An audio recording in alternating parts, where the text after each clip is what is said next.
Hey YouTubers, this video covers Manker Light's new Quinlan T01. This is a turbo head size light, and before we get into its features, it arrived in this nondescript cardboard box that had pretty much nothing but a serial number and the name of the light. Within it was just a cushioning. I think they're still in the early stages of releasing this light, so I didn't get any accessories and not even the instructions. Actually, the instruction manual came in the email, so I'll post that for you later. So covering off on the specs really quick, I took this snapshot from their instruction manual that they send in PDF form. You can see that there's 4 different output levels of low, medium, high, and turbo. There are also additional modes of strobe, SOS, and the beacon, and it could run on AA's or 14500 lithium ion cells. The output levels and the runtime are posted there and is in accordance with NC FL1 standards. It has a 10K candela max beam intensity on standard AA's, and here I assume they mean nickel metal hydrides, and then double that if using lithium ions. So that translates into 200 meters and 282 meters respectively in terms of beam distance, shockproof to 2 meters, and then waterproof to IPX8, although they don't list how deep that can go. So getting into the features of this light, it's a standard AA size light, with the exception that it has a pretty large turbo head, and it's very reminiscent of one of my favorite lights of all time, which is the Zebra Light SC30. I mean, this was just one of the most awesome lights that I ever got. And I remember my wife got this for me as a birthday present many years back when I started my life as a flashaholic. It still remained with me to this day because for its form factor and its use through that single button, accessing many different output levels, I just really love this light. This was also during the days that I also liked Thor's as well, although for its reflector size, it wasn't that great, but not too bad, taking into consideration the form size. Now, you have kind of almost like, you could say it's like a big brother to it, right? Very similar, but in a AA form factor, and you've got this nice giant deep reflector backed up by an XPL high emitter in there. Unlike the XQE emitter, the XPL high emitter actually generated quite a bit of buzz on the forums when it was first released. The reason being is that it is the first emitter released from an OEM that was actually de-domed. In case you're not familiar with what that means, typically LEDs all have a dome on them. Now the reason for this is due to the refractive index mismatch. It's a bit much to go over here, but I'll put links to it. But bottom line is that in general, when an emitter generates light, a little of it is actually emitted out the front. A lot of it is internally reflected back and it's reabsorbed by the crystal, thus generating heat. So the dome tries to help realign the beam and emit it outwards. This helps generate more lumens, but at the cost of throw. With the XPL high, they claim that they've doubled the throw of the previous generation, which I assume is what they mean by the 2 times performance increase, not necessarily in lumens, because as a matter of fact, the lumens actually went down. So if you look at the standard XPL, it could generate 1226 at 10 watts max, whereas the XPL high can only generate 1095. So it lost a little bit of lumens, but yet it nearly doubled the throw by claiming to be able to generate over 100,000 candela in a 4-degree beam. Now, the other benefit of coming from the factory de-domed is the fact that hobbyists have been de-doming LEDs for a long time now in order to generate more throw. However, though, that came at the expense of a potential tint shift, because when you cut off the dome, you don't really know what color is going to be the beam. So another benefit is the fact that you don't have to worry about the tint shift. Whatever Cree dictates as the tint bin for whatever you're purchasing is what you're going to get. So here it is side by side. It is a nice post by Halo here on Budget Light Forum, and as you can see, this is a comparison of the XPL high versus the XPL standard here, and this is a side profile of it, and you can see that the dome has been shaved off basically. So this is like 1 millimeter thick with still a protective layer over it, whereas the original had this dome over it. And here's a close-up shot of the XPL high emitter in the T01 versus the standard XPL in ThruNite's TN4A. Now I'll dump all those links that I covered in the description so you can hit it up and read more about it. And that combines for just outstanding throw, not to mention the lumens output is not shabby either. I mean, this thing can purportedly hit around 900 lumens on a lithium ion cell, and roughly half of that on a single AA nickel metal hydride. So that is quite impressive. On the business end, there is a double-sided AR coated lens, and there is this crenulated bezel, It looks like this bezel can be removed, although I think it is glued on, so I haven't been able to get it off, but maybe I'll give it a shot later. And around the head of the light, you have these heat fins that help dissipate the heat. And you also have the electronic side switch that controls the mechanism as well as programming. And then from there on, it tapers down a little bit to pretty much just the size of the AA barrel, with the exception, of course, additional material for the design, the carving, the motifs, and whatnot. And there's pretty much no marking with the exception of the manufacturer name, the model. They actually don't put Quinlan on here, but again, it's the Quinlan T01. Incidentally, I was told by the manufacturer that Quinlan actually stands for a comic hero, a powerful, mighty comic hero, so can't help but wonder if maybe that's the guy depicted on the switch there. And here's a close-up shot of that. And it does come with this titanium coated two-way clip, although I think that's a slight misnomer because to me a two-way clip indicates that it could be carried, you know, bezel up or bezel down. That doesn't quite meet that there, right? As you can see, that's definitely not long enough to position it the other way. And this clip does clip on very solidly, so it's not very easily to remove off. And it is fairly decently deep so that it clips on very nicely. I pretty much usually just align it with the opposite end of the light because of that groove there, and it does go into jean pockets or thicker material very nicely. I think by two-way, perhaps they meant that it's removable. You could clip it onto the other location, which would be here. And this is what it looks like reversed. So you could carry it in bezel up carry, and given its location, again, very easy to clip on stuff without really much finagling. And you could just barely get it onto the tip of a cap, although as you can see here, that particular clip isn't very wide, so it's very hard to mount. And in this particular manner, it's not exactly very confidence inspiring. It feels like it could just slip off any moment. So what would have been nice if this was actually a wider clip and then they have a detent, like say on the Olight M18, whereas you can see it is thicker and it offers that little detent there. So in case you do clip it onto a slimmer material, it would hold in place. So case in point, you can see it's used here, although obviously I don't think Olight ever meant it to be used that way, but I'm just saying that if they had gone that route, might have been a nice implementation for that clip. But as it stands, it offers a nice flexibility to carry a bezel up or bezel down. But one slight caveat is that if you do use it in this manner, you can't easily set it for candlelight mode because it does have a nice flat base, so that clip will interfere with it. This is a raw HA3 finish, but regardless, anytime you have that strong of a clip involved, you will incur some nicks and scrapes, as you can see there. But overall, I do feel it's a reasonably tough finish on this particular light. The other thing is also with this clip implementation, it does sort of obstruct you getting to the tail cap nice and easily because it's always there, but not the end of the world. Get that open. Now peering within, there is a flat solid nodule. On the positive end, there is no spring there. The only spring is on this end. So here's a close-up shot of that, and as you can see, there is a raised flange around the circumference of the tube, thereby acting as a physical reverse battery protection. That offers some additional peace of mind in terms of safety. The problem with that flange is that there's enough depth such that you would need a battery with a very decent tip in order to be able to make contact with it. So like say the end loop, this one works perfectly fine. However though, my AWIMRs, the tip is just a little bit on the short side. It's a fraction of an inch, but it was just short enough that I had to actually use a magnet in order to make contact with the tip.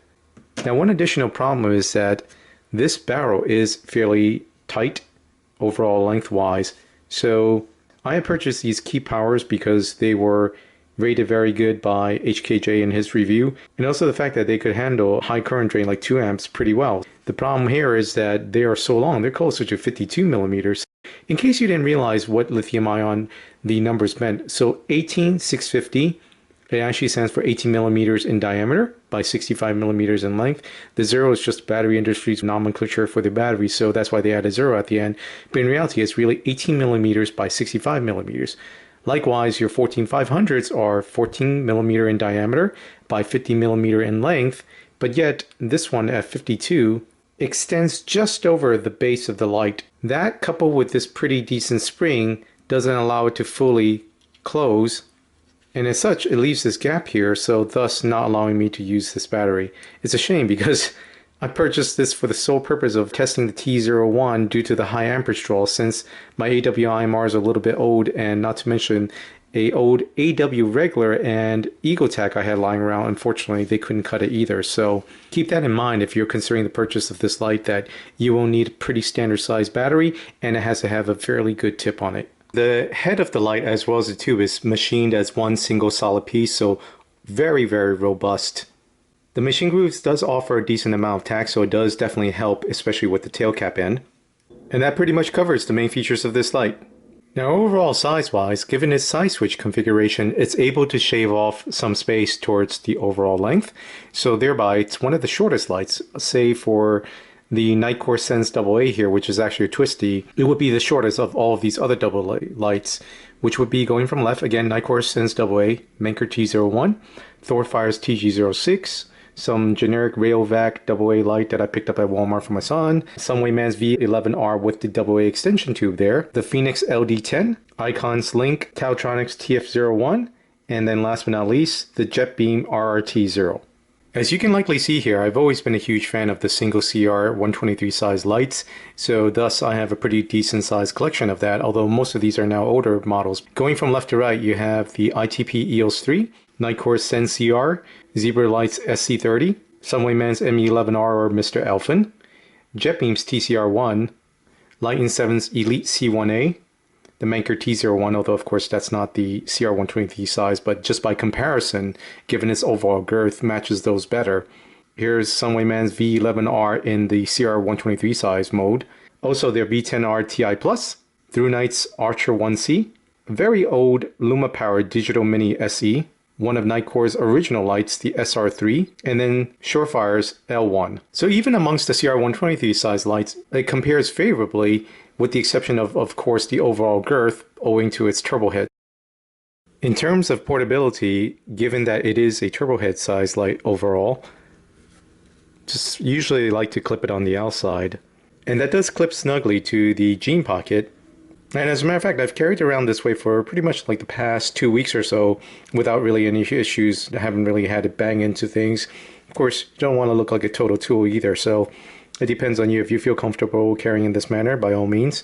If you wanted to obscure it, just feel like it's a little bit too big to be carrying it on the inside of the pocket.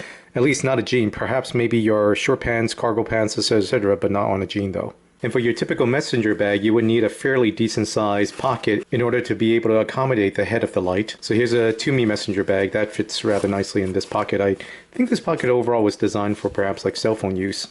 In terms of the handling, I feel like this is more akin to handling a CR123 size light as opposed to a single AA owing to the girth of the head, but I do feel that it nestles very nicely between the front here with my thumb resting on the button to activate it. And no problems with the overhand grip either, with my pinky or perhaps my ring finger accessing the button. I do feel like I have a very secure grip with no worries about loosening it. Now the caveat is that this is with the grip in the bezel down mode. And no problems either if you employ kind of like a pencil style grip with your index finger being able to control the button. I've cut out the lights to demonstrate the UI, the output, and the two different modes. The Manker T01 features a general mode and a pro mode. To switch between those two, I'm currently in the pro mode. How you do that is you depress and you hold for at least 10 seconds, the side switch, and it gives it that one flash. That one flash indicates that it entered general mode. From here, you have the 4 output levels that you cycle through by depressing and holding. You turn on to the lowest mode, then press to enter medium, then high, then turbo. Cycle through ad nauseum.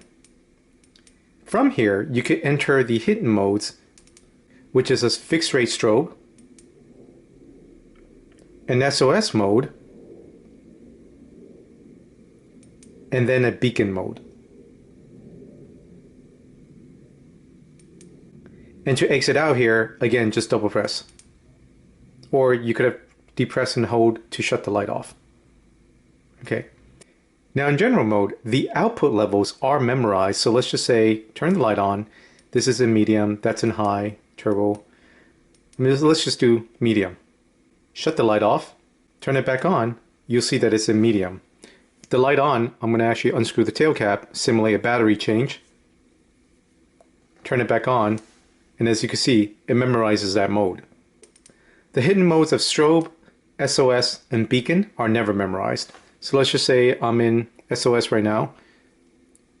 Simulate a battery change. Turn the light back on. It'll default to the fixed output modes. Now to get into the Pro mode, it's the same way as you do with General. You have to shut the light off. The light always have to be off when you switch between the General and Pro modes. And same thing, press and hold for 10 seconds. It'll input the last memorized mode in the General mode.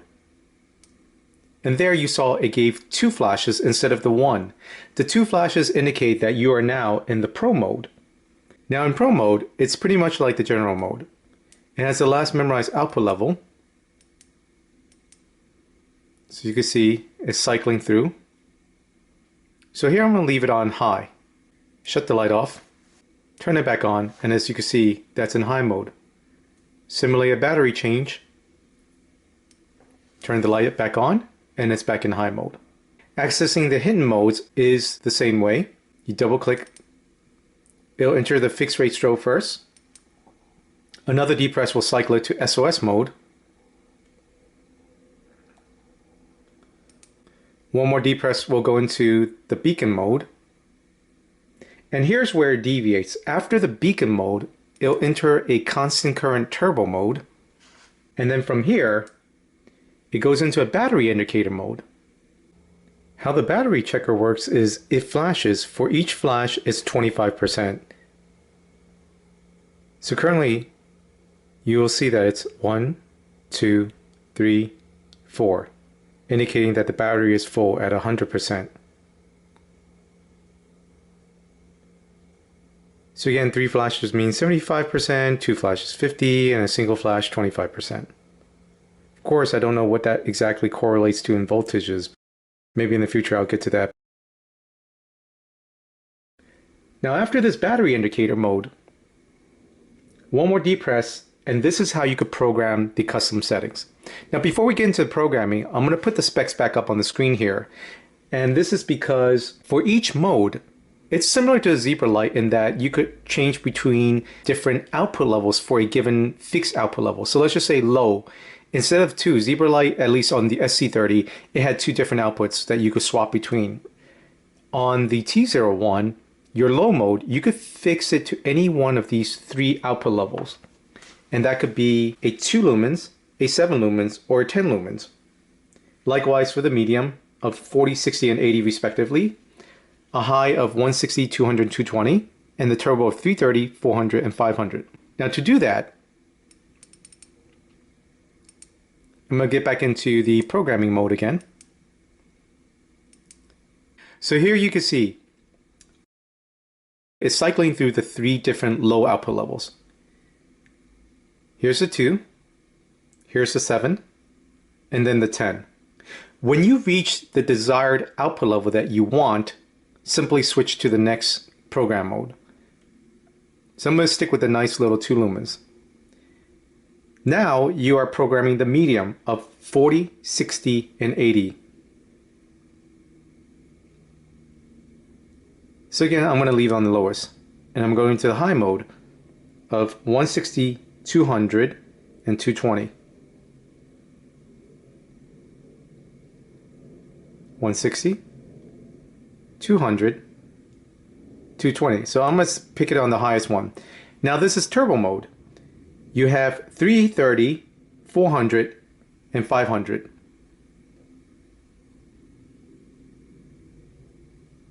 So that's 330. So I'm going to keep it at that. Now I'm going to exit out of that and cycle between the modes. So for the low, we kept the lowest. That's 2 lumens. Next one, you have the medium. Then you have the high. And there should be very little difference between the high and turbo because on the high I left it at 220 and on the turbo I left it at 330. So there you can see very little difference between those two.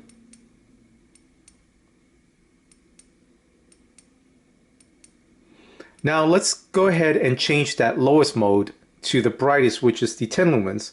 Because as you can see, this is a nice kind of like a moonlight mode of 2 lumens. Again, cycle through those hidden modes. 7, 10. Okay, so I'm going to get out of there. Let's program it all on the brightest setting. It'll always cycle at the lowest setting regardless of what you last memorized it at. So that's the 500 lumens, and it exits out of the programming mode. Double click to exit out of there.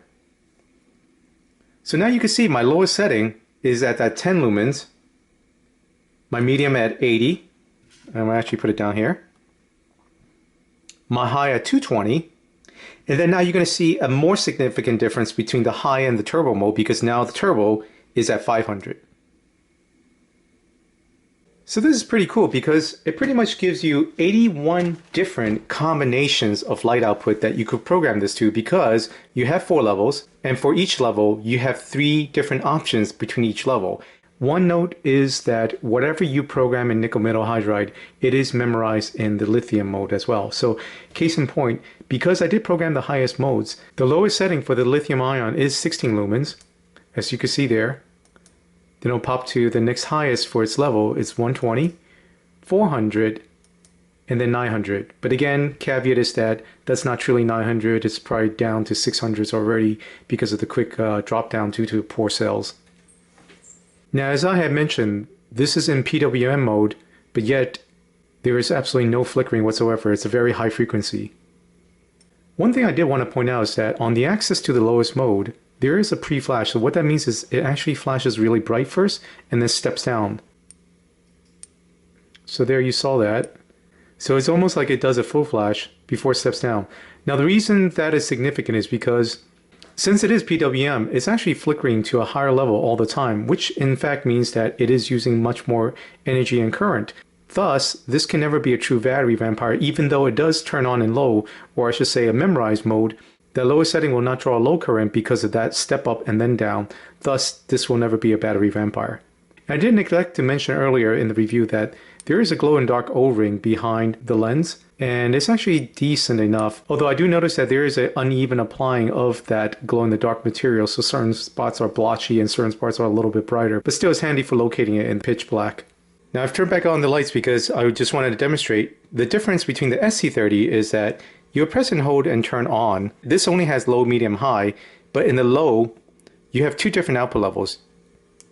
You would double click to switch between those 2 in each of the output levels. So that double click is not jumping from low to medium in case you're not familiar with Zebralight UI. Then you would cycle through to the next level, and same thing, there's 2 output levels.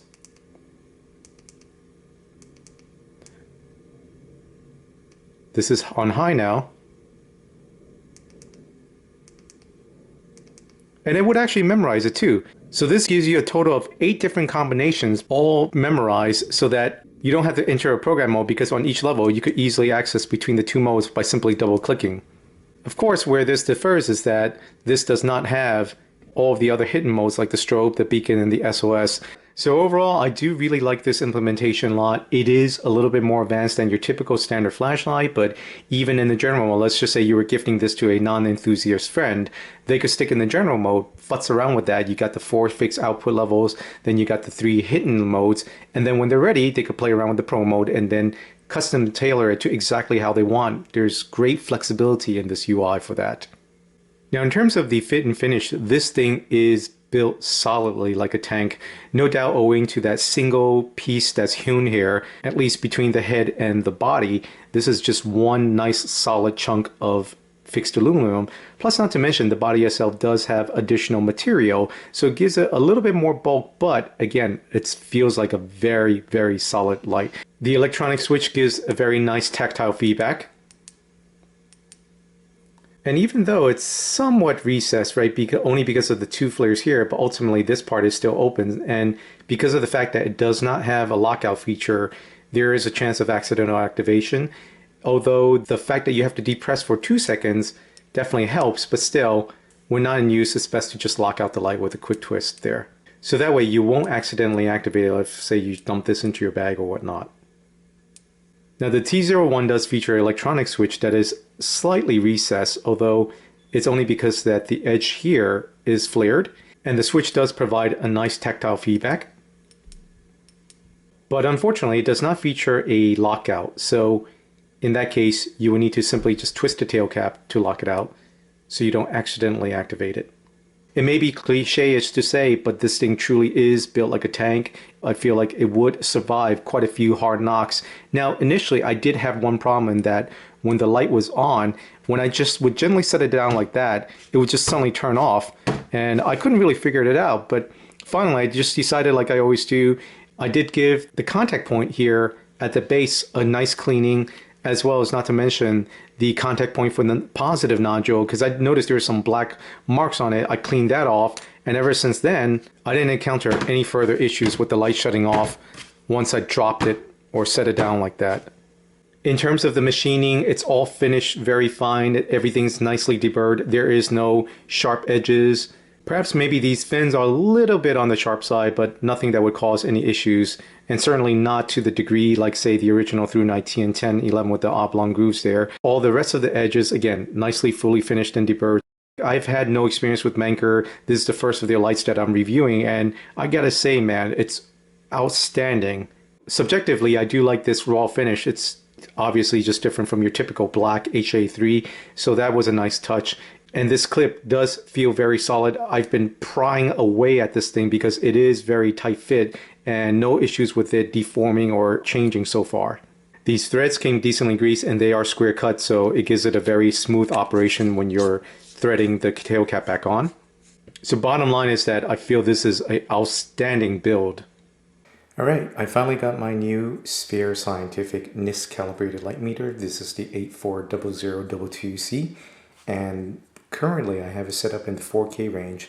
Did some testing before and it seems like this should be accurate because I've always felt that my HD 450 was under measuring, and this one does seem to be pretty much in the ballpark. The setup will be like before. This is going to be recorded at 4 meters and the current exposure is locked at 1/60th of a second f2.8 in direct sunlight with a flat profile on a Nikon D750.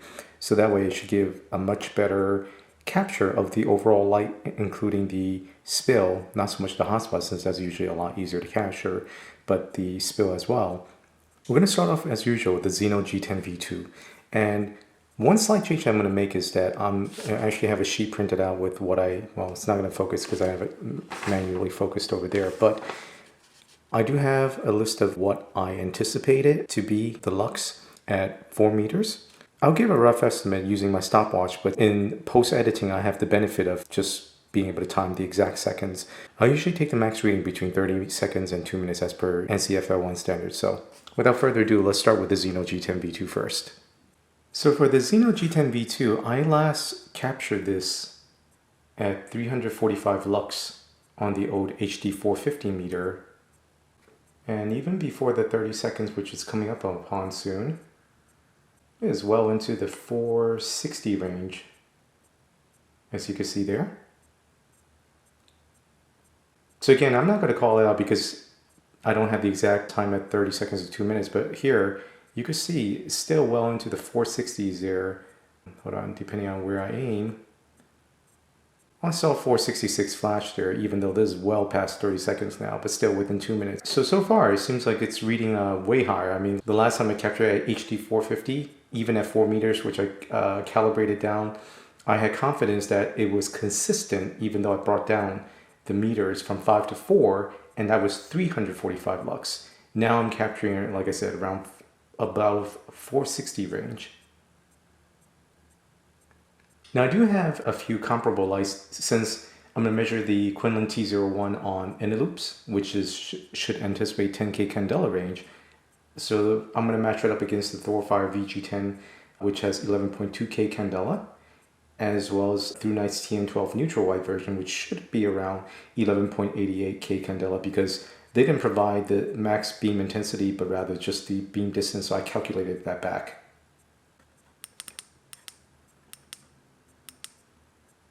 So for the Quinlan T01, I'm actually going to use this in the constant current mode, because in regular mode, it's not sustained, nor is it constant current. It's actually PWM, but of a very high frequency, as I had previously mentioned.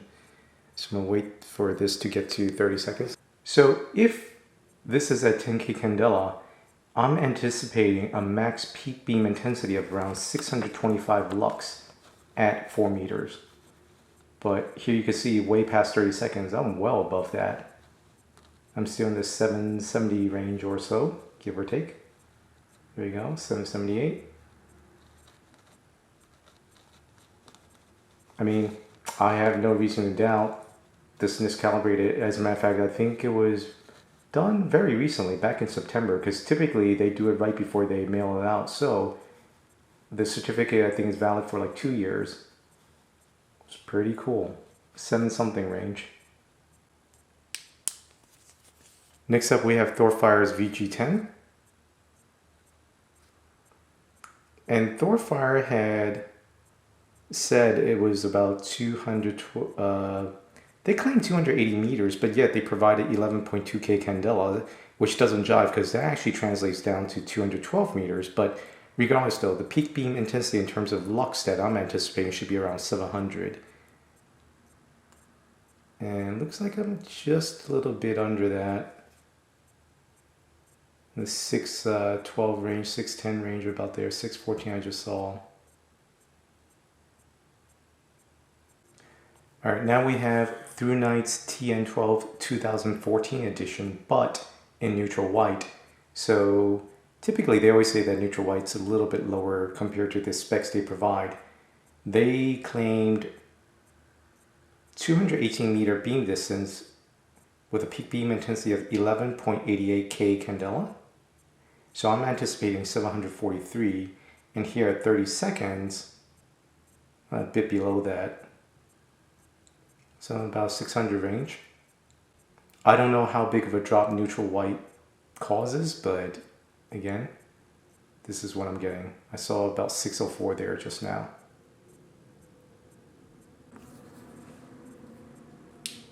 I've now swapped over the Quinlan T01 to a AWIMR. Unfortunately, this is the only 14500 cell that I have that fits. I'm going to do the same test. I gave it like a minute or two to cool off after the nickel metal hydride run. So just to keep things fair, this is now supposedly at around 20K candela. And I'm going to use it in constant current mode again.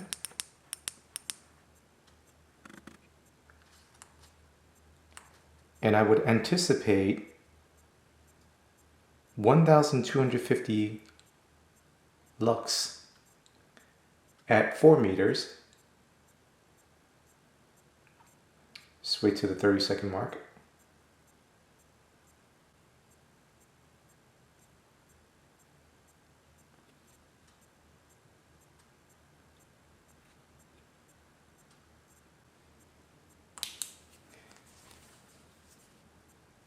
Next up, we have Nitecore's P25. This is the original version with the XML U2 emitter, because I've now noticed they now have an XML2 T6 emitter. And this was also supposed to be around 20K candela. And I'm also anticipating about 1250 lux at 4 meters. Let's wait for 30 seconds. All right, it looks like I'm a little above that. I'm somewhere around 1300 range. Again, I'll put into caption what is the max.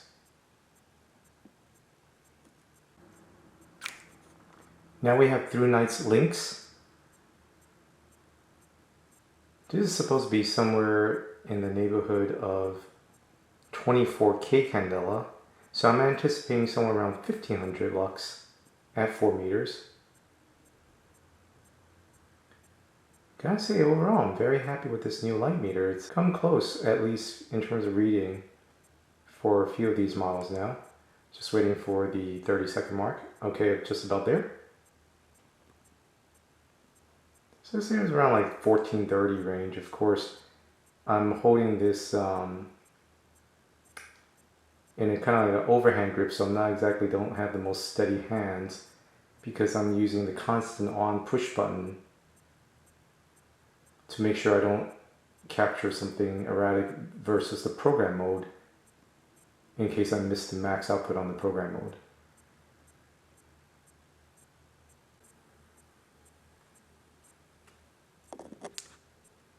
Last but not least, we have Powertac Hero. This is actually a 26650 size light. And they had claimed 30.625, well actually they claimed 350 meter beam distance, which should translate into 30.6K candela around there. So I'm anticipating 1914 lux. But just like this first time I measured it, even with the HD 450 at 5 meters, I was just nowhere near that manufacturer claims. So this is quite a bit below. All right, past the 30-second mark. I'd say it was around the mid 1300s, but again, I'll put it into the caption what it was. So to summarize the throw of this little light, I gotta say it's nothing short of outstanding, no doubt due to the XPL high emitter, and now I can see why it's generated such a buzz when it was released. In this chart, I have the lights in order, right? XENO G10 being my control light. This lists the battery that I had used in the light for the testing. This is the bunch of manufacturer specs over here. This grayed out one simply means that the factory did not submit that, so I calculated back based upon the beam distance. And this one, the orange, indicates there was an erroneous calculation on the manufacturer's part because they claimed 280 meters, but yet they listed 11.2K candela, which actually translates to 212, and I think that jives more closer to what I measured here. So digging into this, first off, I paired off the T01 versus 18650 size lights, and this little bugger not only held its own, but outperformed them with a nickel metal hydride battery. Again, no doubt due in part to the super efficient circuit that Manker instilled in this light, as well as the XPL high emitter. As you can see here, it generated 779 lux, which was better than what the manufacturer claimed at 625.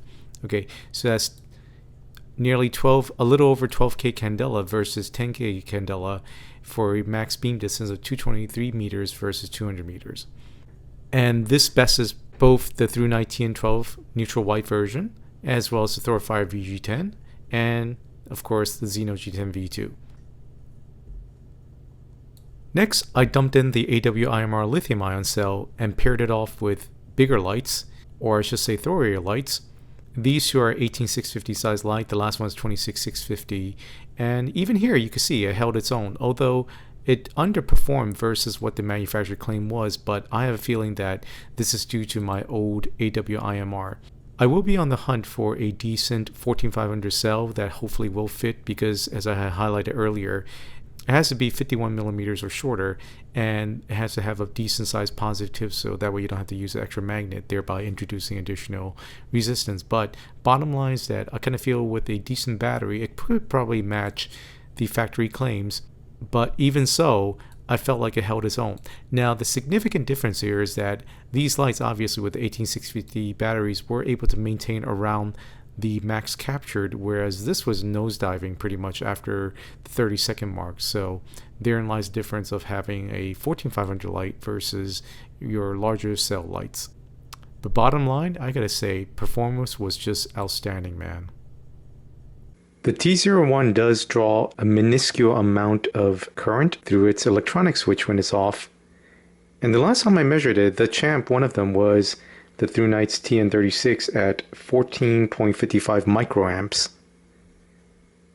This specifies that by a good amount.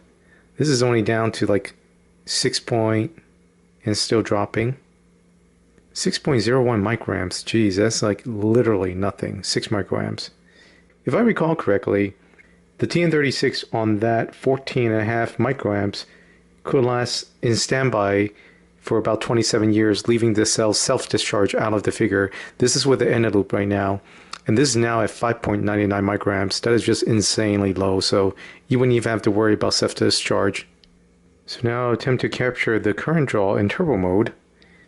Do quick 2 presses to enter strobe.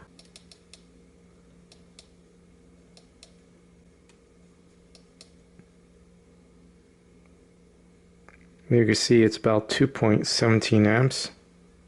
It does fluctuate, and this is for the constant current turbo mode. It's been keeping above 2 amps for the most part. So you will need a fairly healthy battery for this. I mean, a standard in loop will work. Now here's that same test with AW's IMR.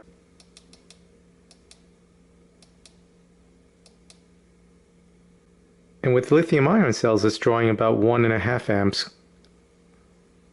So keep in mind though, it seems like the amperage draw is lower, but you got to take into consideration the total battery as well, right? So total wattage is actually higher because 3.6 times 1.5 is actually dropping very fast now, but still maintaining roughly 1 amps. Of course, I don't have exactly the best connection here. I'm applying downward pressure with my hand, so but right now it's about roughly 1.3 amps. So again, keep in mind, total wattage draw is different because that'll be 3.6 times whatever amps you see there. So let's talk a little bit about the runtime. The manufacturer had only specified the total hours on turbo for nickel metal hydride batteries, which was 500 lumens at 60 minutes or 1 hour. Now this was with the Eneloop Pro, they claimed, but they did not provide the runtime for the lithium ion cell. So what I conducted here is 2 sets of runs. The first set on nickel metal hydride batteries, as you can see here, is ENLPXX. The second set was on AWIMRs. Now within each of these batteries, the first one with the underline indicates the constant current mode, and that's the one that's achieved through the Pro mode, and this one graphs the turbo mode for the general mode. So again, the difference is that first one is in turbo mode with constant current. Second one is in regular general mode for turbo mode, running in PWM. Now with that, charged up the batteries fresh 1.44 volts, and results was about 1 volt. And that's actually a misnomer there. It's actually roughly around 2 amps as you saw earlier. And this lasted for about 34 minutes. So that is this run right here. Okay, again, this is the regulated constant current mode right here. And as you can see, it achieved about 493 lumens at the 30-second mark, and that's an average of 400 lumens over the entire run. So it does try to maintain turbo for as long as it can before finally just giving out and dropping at 34 minutes. The ambient temperatures are captured here. That's the room at the start. This is the start of the head. I measured it at the last rung, at the fins, I should say, and it wasn't too bad. It only reached a maximum temperature of about 110 Fahrenheit. Second one is again, the non-constant current PWM mode, and this is achieved through the general mode. As you can see here, it starts off nearly at 500 lumens, takes a slight dip after about roughly 2.5 minutes, and takes a step down, and then runs in pretty much perfectly flat regulated mode until it hits about 70 minutes, and then begins a constant decline.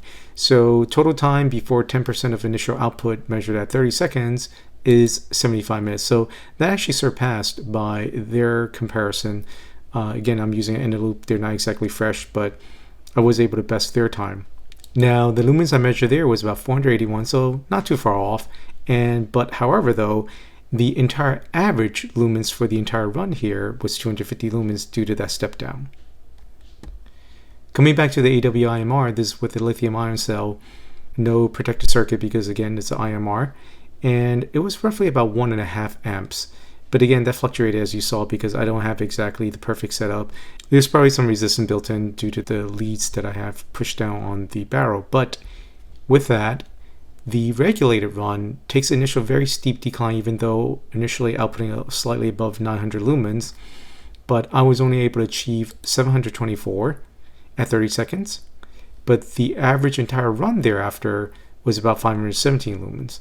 And this lasted into 26 minutes before drop below 10% of output. With the non-regulated run, I was able to get 40 minutes, and that was recorded at 697 lumens at about 30 seconds because it's still dropping there, as you can see. And same thing, it almost mimics the nickel metal hydride non-regulated run where it takes a step down and then runs in this weird mode, constantly bumping up and down. Because again, it is PWM, but not that I could see it. It's very high quality PWM. So as you can see on the entire video, you will not be able to see a rolling shutter exacerbates the problem, and I definitely didn't see any flickering at all. So, and none that my eyes could detect because I'm somewhat sensitive to it. But whatever the reason is, it did this jaggedy run until close to just shy of 40 minutes before it finally cut out. The entire average lumens for that run was about 331 lumens. So bottom line is that you will need fairly healthy cells. And again, I purposely picked the key power because they were rated very highly by HKJ, and checking out his battery graphs, but alas, it just couldn't fit because they were overly long. So keep that in mind when you're hunting for sales for this light. So in summary, what can I say? This is just one amazing light. I'm just going to be upfront about it, get that out of the way first. I know that there were some comments raised about the price, how it was not worth it. I guess in fairness, Manker is relatively new. They don't have a long track record. I don't even know what the standard warranty is. I think it's 1 or 2 years. I'll put that into the comments. But as of right now, I'm going to dub this the best single AA light thrower out there, bar none, because of that XPL high emitter and the very efficient circuit that they've placed in here. Now, there is nothing in the Zebra light line that I'm aware of that can challenge this, because if I'm not mistaken, they're still using XML2 emitters. If and when they get to XPL, maybe I'll reach out to them and see if they'll be willing to sponsor one, or maybe I'll pick one up. But as of right now, this is the only single AA XPL high emitter light that I'm aware of. For its first shot at this, this is very, very well put together. It's built like a tank. I don't know how it's going to last in the long run, so that's one caveat right there. But let me cite the specifics I do like. The form factor is fantastic. This is a great EDC light. As a matter of fact, it's become my EDC light. It's got outstanding throw.